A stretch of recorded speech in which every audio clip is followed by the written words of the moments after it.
Hello and welcome to this week's episode of Storytime. We're going to read The Princess of the Rice Fields. It's an Indonesian folktale retold by Hisako Kimishima, and the pictures are by Sumiko Mizushi.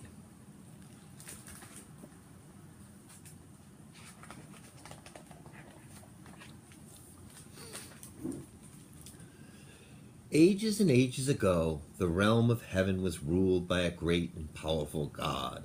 From time to time, he was troubled by demons who would run wild and try to storm their way into his palace in the sky, but he always defeated them quickly. This god had a daughter, a heavenly princess of great beauty, charm, and intelligence. But the princess had become weary of her life. Except when the demons raged, the world of heaven was not very exciting. So there was nothing for her to do but go visiting about the sky day after day on the wind and on the clouds.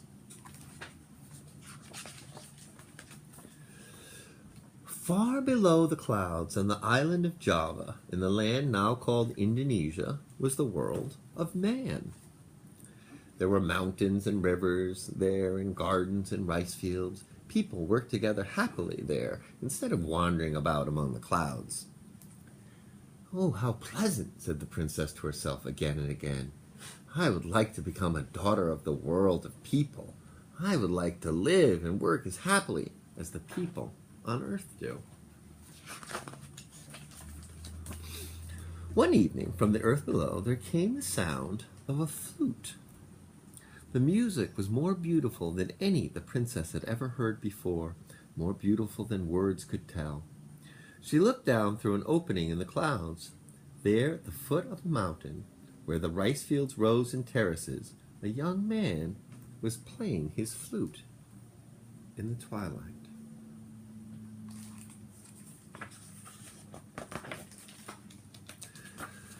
From that day on, the princess did nothing but gaze at the young man and sigh. Seeing this, her father, the god, became angry. "It seems that all you do is sit and sigh," he said to her sternly. "It's high time I chose a husband for you, a suitable husband for a daughter of heaven." But the princess answered, "I've already made my choice myself." "What does a young girl know about choosing a husband?" the god cried in a thundering voice. "And whom do you think you've chosen? The son of a demon?" The god glared at her with flashing eyes.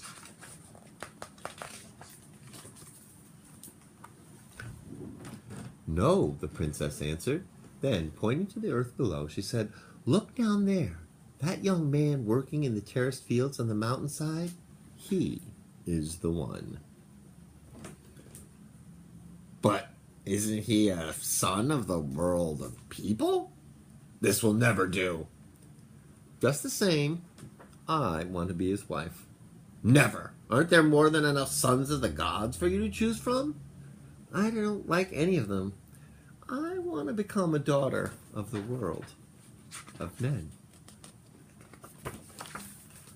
"Stop this foolish talk. A daughter of the sky cannot marry a son of people." The god scolded the princess severely and decided to choose a husband for her at once. Just at this moment, however, news arrived that the demons had once again began to run wild. "Wait for me here," ordered the god. "When I return, I shall bring about a proper husband for you." Saying no more, he went off to fight the demons.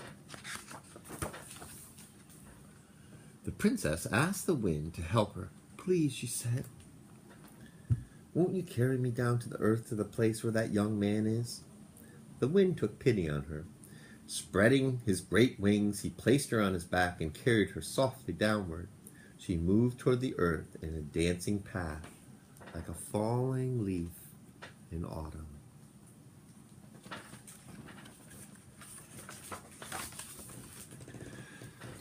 The princess came down gently in the field where the young man was working. Turning his head suddenly, he saw next to him a young woman of shining beauty. She had picked a bunch of bright red flowers, and she held them out to him. She said a few words, and at once he fell in love with her. "Young lady, why have you come here?" he asked. The princess smiled and answered, To find a husband. Hearing this, the young man also smiled. They both had fallen deeply in love, and they began to laugh with joy.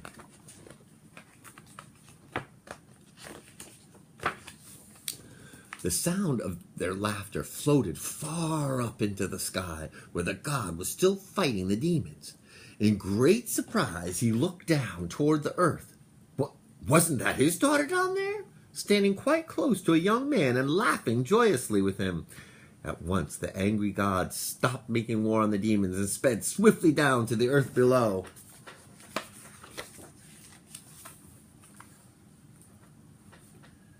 "Go back to heaven immediately," ordered the god.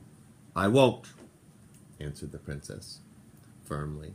"I shall stay here and live with this young man." "Very well," said the god, seeing his daughter would not change her mind. "But a daughter of heaven can never marry a son of man. You were loved in heaven for your graceful form, and now you shall be loved on earth as well, but in a different form. You shall become the spirit of the rice plant, the loveliest and most precious of all the foods of the earth. May your soul live on forever in the treasured grains of rice." And even as the god and the young man watched, the princess was changed into the slender form of a rice plant. The rice plant moved lightly in the breeze. It seemed to be whispering something to the young man. He gathered the rice plant into his arms and drew it close to him. He would never leave it. Presently, when evening came, he took out his flute and began to play softly.